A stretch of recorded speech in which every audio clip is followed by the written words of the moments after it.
Hello नमस्कार साथियों, स्वागत है आप सभी का ड्रीम एग्जाम स्टडी प्लेटफॉर्म पर। दोस्तों, आज की हम इस क्लास में देखने वाले हैं कोशिका का पार्ट 2। इसके पहले दोस्तों हम यहाँ तक पढ़ चुके हैं। आज की हम इस क्लास में दोस्तों कोशिका का पार्ट 2 यानी भाग 2 देखने वाले हैं। इसमें दोस्तों हम पादप कोशिका और जंतु कोशिका के बारे में जानने वाले हैं। साथ में दोस्तों हम यहाँ इसमें तारक काय तक आज पढ़ने वाले हैं। इसके आगे जो दोस्तों लवक वाला चैप्टर होगा उसको हम पार्ट 3 में पढ़ने वाले हैं। तो दोस्तों आइए जानते हैं। दोस्तों, पादप कोशिका में पाए जाने वाली जो चीजें हैं उसमें कोशिका भित्ति आती है, जो दोस्तों सबसे बाहरी आवरण होता है वह होती है कोशिका भित्ति की। यह किसमें होती है दोस्तों? पादप कोशिका में होती है। किसमें होती है? पादप कोशिका में होती है। जो दोस्तों कोशिका झिल्ली होती है भीतर होती है। किसमें? पादप में। इसमें दोस्तों केंद्रक भी पाया जाता है, रिक्तिकाएं भी पाई जाती हैं, माइटोकॉन्ड्रिया भी पाया जाता है और दोस्तों हरित लवक भी पाया जाता है। वहीं दोस्तों जंतु कोशिका की बात करें तो जो दोस्तों बाहरी आवरण होता है वह कोशिका झिल्ली का होता है। किसका होता है? कोशिका झिल्ली का होता है। केंद्रक पाया जाता है, तारक काय पाया जाता है और माइटोकॉन्ड्रिया जंतु कोशिका में पाया जाता है। आइए दोस्तों आगे बढ़ते हैं। सबसे पहले दोस्तों बात कर लेते हैं कोशिका भित्ति की। दोस्तों जो कोशिका भित्ति होती है पारेगम में होती है। क्या होती है? पारेगम में होती है। आपसे कभी पूछेगा तो नहीं, पर फिर भी याद रखिएगा पारेगम होती है। दोस्तों जो पादप कोशिका, माफ करिएगा, जो कोशिका भित्ति है यह केवल पादप कोशिका में पाई जाती है। यहां से आपसे क्वेश्चन पूछ लेता है कि बताइए निम्नलिखित में से किस में कोशिका भित्ति पाई जाती है। उदाहरण आपको ऑप्शन मिलेगा जंतु कोशिका में, पादप कोशिका में, विषाणु में। इस प्रकार आपको ऑप्शन मिलेंगे। तो वहां पर दोस्तों आपको पादप कोशिका आंसर करके आना है, याद रखिएगा। यह कोशिका को आकार प्रदान करने के साथ साथ उसको सुरक्षा प्रदान करती है। जो दोस्तों कोशिका भित्ति होती है, यह जो कोशिका है उसको आकार प्रदान करने के साथ साथ उसको सुरक्षा भी प्रदान करती है। पादप कोशिका में दोस्तों यह किसकी बनी होती है? सेल्यूलोज की बनी होती है। यह इंपॉर्टेंट पॉइंट है दोस्तों, परीक्षा की दृष्टि इंपॉर्टेंट क्वेश्चन बनेगा कि आपसे पूछता है, अक्सर परीक्षाओं में पूछता है कि बताइए पादप कोशिका की जो कोशिका भित्ति है वह किससे बनी होती है?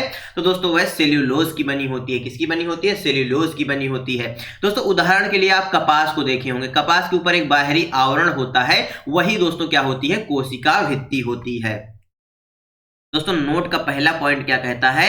पृथ्वी पर सर्वाधिक पाया जाने वाला पदार्थ कौन सा है? तो वह है सेल्यूलोज। कौन सा है? सेल्यूलोज। पृथ्वी पर सर्वाधिक पाया जाने वाला पदार्थ सेल्यूलोज। जीवाणु की जो कोशिका भित्ति है वह किसकी बनी होती है दोस्तों? पेप्टिडोगल केन की। किसकी दोस्तों? पेप्टिडोगल केन की जीवाणुओं की कोशिका भित्ति बनी होती है। कवक या फंगस की जो कोशिका भित्ति है दोस्तों वह काइटिन की बनी होती है। इनको भी याद रखिएगा। ये दोस्तों तीनों परीक्षाओं में पूछे गए पॉइंट हैं। दोस्तों अब बात कर लेते हैं कोशिका झिल्ली की। दोस्तों जो कोशिका झिल्ली होती है यह अर्ध पारेगम्य झिल्ली होती है। कैसी झिल्ली होती है? अर्ध पारेगम्य झिल्ली होती है। सभी कोशिकाओं में पाई जाती है। क्या दोस्तों? यह सभी कोशिकाओं में पाई जाती है। जो कोशिका झिल्ली है यह सभी कोशिकाओं में पाई जाती है। आपसे क्वेश्चन पूछ लेगा कि बताइए निम्नलिखित में से कौन है जो सभी कोशिकाओं में पाया जाता है? तो वह होती है कोशिका झिल्ली। अब बात करते हैं दोस्तों जंतु कोशिका की, जिसके अंतर्गत दोस्तों सबसे पहला पॉइंट आता है जीव द्रव्य। आपसे परीक्षा वाला पूछ लेता है कि बताइए जीव द्रव्य में क्या शामिल नहीं है। दोस्तों जो जीव द्रव्य होता है इसमें कोशिका द्रव्य होता है, केंद्रक या केंद्रिका द्रव शामिल होता है।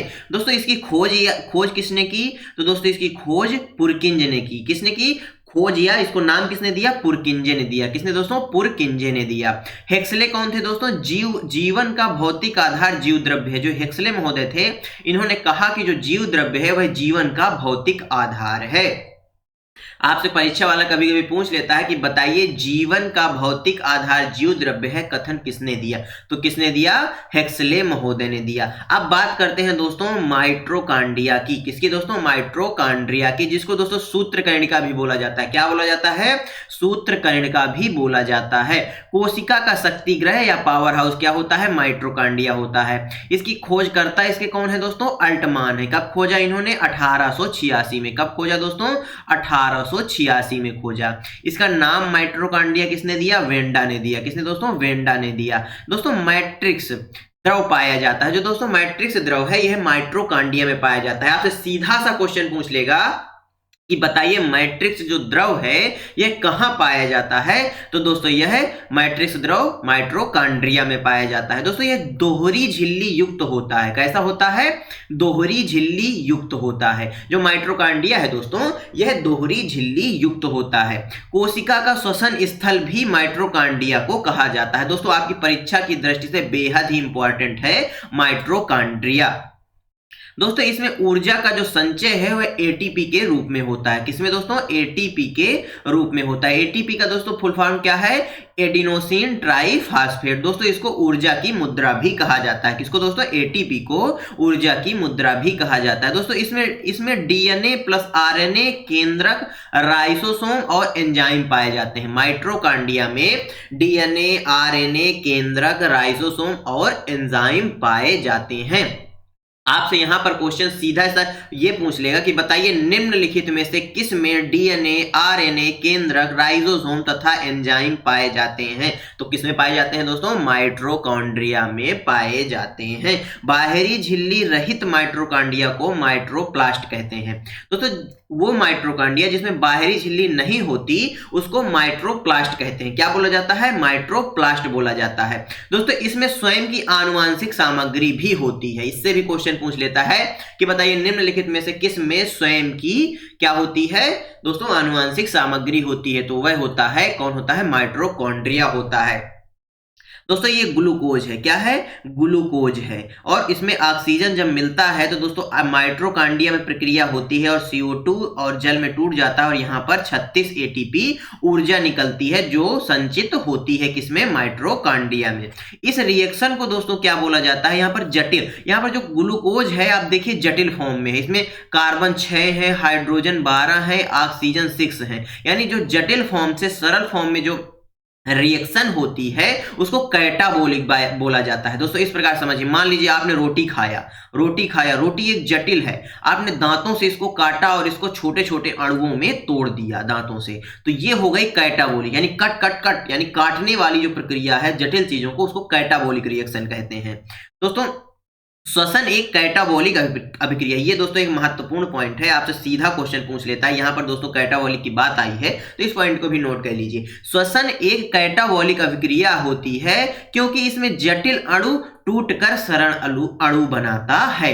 श्वसन कैसी प्रक्रिया है? कैटाबोलिक प्रक्रिया। ये सीधा क्वेश्चन आपसे पूछेगा कि बताइए श्वसन एक कैसी अभिक्रिया है, तो यह दोस्तों कैसी अभिक्रिया है? कैटाबोलिक अभिक्रिया है। दोस्तों माइटोकॉन्ड्रिया जो है दोहरी झिल्ली युक्त होता है, ये यहां पर आपने पढ़ा है। दोस्तों ये कहां गया? ये यहां पर लिखा हुआ है दोस्तों, जो माइटोकॉन्ड्रिया है यह दोहरी झिल्ली युक्त होता है। तो दोस्तों आइए जान लेते हैं कि दोहरी झिल्ली युक्त कौन कौन सी चीजें होती हैं। तो इसकी जो दोस्तों ट्रिक है वह है महक। क्या है दोस्तों? महक। मा फॉर दोस्तों माइटोकॉन्ड्रिया। क्या दोस्तों? माइटोकॉन्ड्रिया। और हा फॉर दोस्तों हरित लवक। हरित लवक को दोस्तों अगली क्लास में हम पढ़ने वाले हैं, हरित लवक। तीसरा क्या है दोस्तों? का फॉर केंद्रक। केंद्रक यानी दोस्तों न्यूक्लियस। क्या दोस्तों? केंद्रक। ये तीनों होते हैं जिनमें दोहरी झिल्ली युक्त होते हैं। आपसे यहां पर क्वेश्चन क्या पूछ लेता है कि बताइए निम्नलिखित में से कौन सा दोहरी झिल्ली युक्त नहीं है। आपको ऑप्शन में माइटोकॉन्ड्रिया, हरित लवक, केंद्रक और लाइसोसोम दे देगा, तो वहां पर ऑप्शन आपका क्या सही हो जाएगा? लाइसोसोम आंसर सही हो जाएगा। अब पढ़ते हैं दोस्तों लाइसोसोम क्या होता है। दोस्तों जो लाइसोसोम है इसकी खोज किसने की थी? डी डुबे साहब ने की थी। किसने दोस्तों? डी डुबे साहब ने की थी।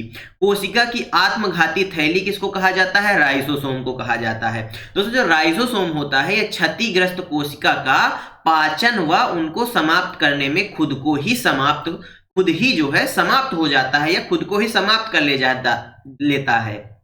इसलिए दोस्तों इसे एटम बॉम्ब भी कहा जाता है। दोस्तों आपसे क्वेश्चन पूछेगा कि बताइए किसको एटम बम कहा जाता है? तो लाइसोसोम को कहा जाता है। क्यों कहा जाता है दोस्तों? क्योंकि जो क्षतिग्रस्त कोशिकाएं होती हैं, जो खराब कोशिकाएं होती हैं, इनके पाचन में दोस्तों ये खुद को ही समाप्त कर लेता है। क्या करता है दोस्तों? खुद को ही समाप्त कर लेता है। इसलिए दोस्तों इसको कोशिका का एटम बम कहा जाता है। इसको दोस्तों कोशिका का हाउस कीपर या कोशिकीय सफाई कर्मी भी कहा जाता है। ये क्वेश्चन परीक्षा में बहुत ट्रेंड होता है कि बताइए कोशिका का हाउस कीपर किसे कहा जाता है? तो लाइसोसोम को कहा जाता है। दोस्तों ये महत्वपूर्ण नोट है, स्तनधारियों के आरबीसी में लाइसोसोम नहीं पाया जाता। किसके दोस्तों? स्तनधारी जो होते हैं उनके आरबीसी में लाइसोसोम नहीं पाया जाता। अब बात करते हैं दोस्तों राइबोसोम की। किसकी दोस्तों? राइबोसोम की। इसका जो निर्माण होता है दोस्तों, ये किसका निर्माण करता है? तो ये आरएनए एवं प्रोटीन का निर्माण करता है, याद रखिएगा। सबसे छोटा कोशिकांग होता है जो राइबोसोम है दोस्तों, ये सबसे छोटा कोशिकांग होता है। खोजकर्ता इसके कौन थे दोस्तों? पेलेट महोदय। कौन दोस्तों? पेलेट महोदय। कब खोजा इन्होंने? 1955 में खोजा। कब खोजा? 1955 में खोजा। दोस्तों इस वजह से, क्योंकि पेलेट महोदय ने खोजा, इस वजह से इसको पेलेट कण भी कहा जाता है। इसका नामकरण रॉबर्ट ने किया। किसने दोस्तों? रॉबर्ट ने किया। कब किया? 1958 में। खोज 1955 में किसने? पेलेट ने। इसलिए इसको दोस्तों पेलेट कण कहा जाता है। इसको नाम किसने दिया? रॉबर्ट महोदय ने दिया। इसमें दोस्तों प्रोटीन का निर्माण होता है, इसलिए इसको प्रोटीन की फैक्ट्री भी कहा जाता है। दोस्तों आपसे क्वेश्चन पूछ लेता है कि बताइए प्रोटीन की फैक्ट्री किसे कहा जाता है? तो राइबोसोम को कहा जाता है। यह झिल्ली रहित होता है, इसमें कोई झिल्ली नहीं होती। इनको दोस्तों कोशिका का इंजन भी कहा जाता है। जो दोस्तों राइबोसोम है, इसको कोशिका का इंजन कहा जाता है। पौधों में राइबोसोम की खोज सर्वप्रथम रॉबिन्स व ब्राउन ने 1953 में की थी। आपसे क्वेश्चन पूछ ले कि बताइए पौधों में राइबोसोम की खोज किसने की? तो रॉबिन्सन व ब्राउन ने की थी, याद रखिएगा दोस्तों। अब बात कर लेते हैं अंतः प्रदत्त जालिका की। तो किसकी दोस्तों? अंतः प्रदत्त जालिका की। इसको शॉर्ट फॉर्म में ईआर बोला जाता है। इसकी खोज किसने की थी दोस्तों? पोर्टर ने की थी। किसने की थी दोस्तों? पोर्टर महोदय ने की थी। इसका कार्य क्या है? परिवहन करना, यानी संचरण करना। वसा व प्रोटीन आदि का यह संचरण करती है। किसका संचरण करती है? किसका परिवहन करती है दोस्तों? वसा व प्रोटीन आदि का यह क्या करती है? परिवहन करती है। दोस्तों स्तनधारियों की आरबीसी में अंतः द्रव्य जो अंतः प्रदत्त जालिका है यह नहीं पाई जाती। ये बात भी याद रखिएगा। दोस्तों यह दो प्रकार की होती है। एक होती है दोस्तों चिकनी होती है, दूसरी होती है खुरदरी होती है। जो दोस्तों चिकनी होती है इसका क्या काम होता है दोस्तों? इसमें राइबोसोम नहीं पाया जाता। जो चिकनी होती है अंतः प्रदत्त जो जालिका चिकनी वाली होती है, इसमें राइबोसोम नहीं पाया जाता। यहाँ पर दोस्तों क्या होता है? वसा का निर्माण होता है। यह दोस्तों यहाँ वसा पाई जाती है। यह दोस्तों क्या करती है? इसका काम क्या है? यह विषैले पदार्थों को बाहर निकालती है। जो चिकनी अंतः प्रदत्त जो जालिका है ये दोस्तों विषैले पदार्थों को क्या करती है? बाहर निकालती है। जो खुरदरा भाग होता है इसका, वह होता है राइबोसोम। वहां पर दोस्तों राइबोसोम पाया जाता है और वहां पर भी किसका निर्माण होता है? प्रोटीन। क्यों दोस्तों?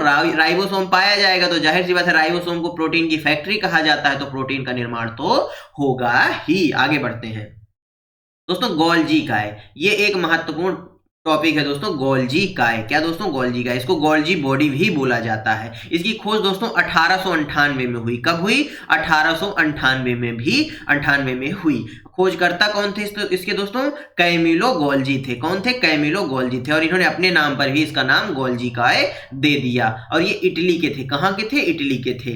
कोशिका द्वारा संश्लेषित प्रोटीन व अन्य पदार्थों की पैकिंग का काम कौन करता है? गोल्जी काय करता है। आपसे क्वेश्चन पूछ लेगा कि बताइए कोशिका द्वारा संश्लेषित प्रोटीन का की पैकेजिंग कौन करता है? तो दोस्तों वह गोल्जी काय करता है। दोस्तों यह लाइसोसोम का निर्माण करता है। किसका दोस्तों? लाइसोसोम का निर्माण कौन करता है? गोल्जी काय करता है। ये एक इंपॉर्टेंट पॉइंट है दोस्तों। लाइसोसोम का निर्माण कौन करता है? गोल्जी काय करता है। कौन करता है? गोल्जी काय करता है।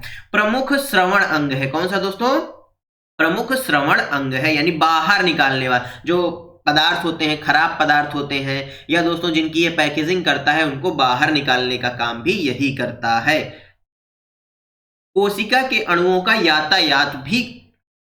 यातायात प्रबंधक भी कहा जाता है। इसको दोस्तों कोशिका के जो अणु होते हैं उसका यातायात प्रबंधक भी कहा जाता है, याद रखिएगा दोस्तों। यह पादप में इसको क्या बोला जाता है? डिक्टियोसोम बोला जाता है। क्या बोला जाता है दोस्तों? डिक्टियोसोम पादप में इसको बोला जाता है।